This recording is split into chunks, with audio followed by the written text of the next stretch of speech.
যে তোমরা আমাকে চিঠি করেছিলে যে এই প্রতিবাদে তোমরা সামিল হতে চাও। আমরা সরকারি চাকরি করি যারা, আমাদের অনেক সময় অনেক বাধ্যবাধকতা থাকেই বাবা। ওই যে পুলিশরা আজকে তোমাদের সাহায্য করলেন, আমরা গত কাল পর্যন্ত 3 বার চিঠি করেছি, এটা ওদের দোষ নয়, কিন্তু ওই পোশাকটার কিছু নিয়ম আছে তাই তারা দিতে পারছিলেন না। কিন্তু দেখো আজকে যে ওরা চলে এসেছে, ওই পোশাকটার নিচে যে মনুষ্যত্বটা আছে তার টানে ওরা আজকে এসেছেন, কিন্তু অফিসিয়ালি কোনো পারমিশন আমরা পাইনি।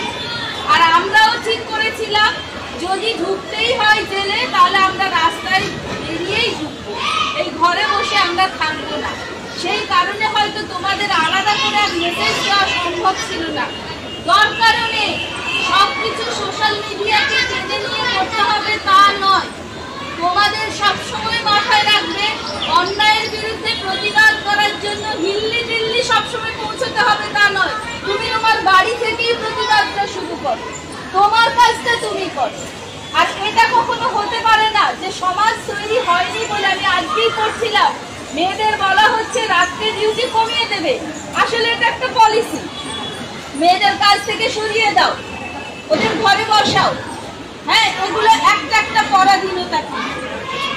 মেয়েরা কোনো পরিবর্তন হবে না, পরিবর্তন যদি করতে হয় তাহলে নিয়মের করো, তাহলে সমাজটাকে বদলাও।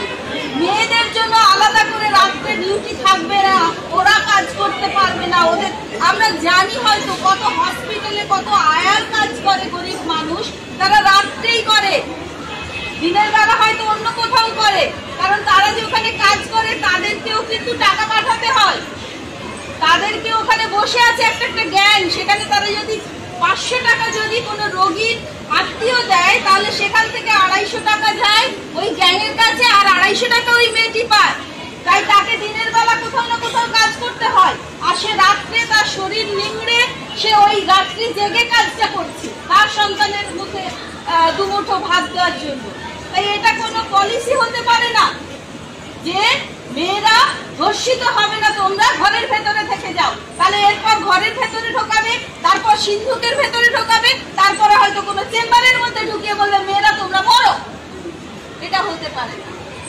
আমরা কোনো সরকারি বিরোধিতা করছি না, কোনো এখানে রাজনৈতিক বক্তৃতা দিতে আসিনি, শুধু তোমাদের জানাতে এসেছি নিজেদের অধিকারের জন্য অন্য যে কোনো ভিকটিমের পাশে দাঁড়াও, নালে তুমি তোমার অধিকার কোনোদিনও খুঁজে পাবে না, এটা মনে রাখবে।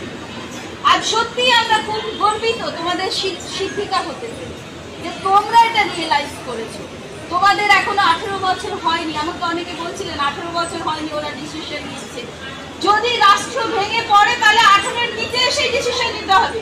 যদি একটা মেয়ের 12 বছরের বিয়েকে আমরা আটকাতে না পারি, তাহলে একটা মেয়ের 12 বছরের সিদ্ধান্তকে আমাদের মর্যাদা দিতে হবে।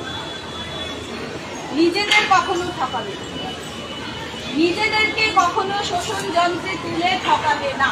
এবং তোমার মতো একটা মেয়ে সে যাই করুক না কেন, যেই হোক না কেন, তোমার যদি শত্রুপক্ষ পুরো উল্টো দিকেও দাঁড়িয়ে থাকে, তার প্রতি যখন ইনজাস্টিস হবে তখন অবশ্যই রাস্তায় নামবে।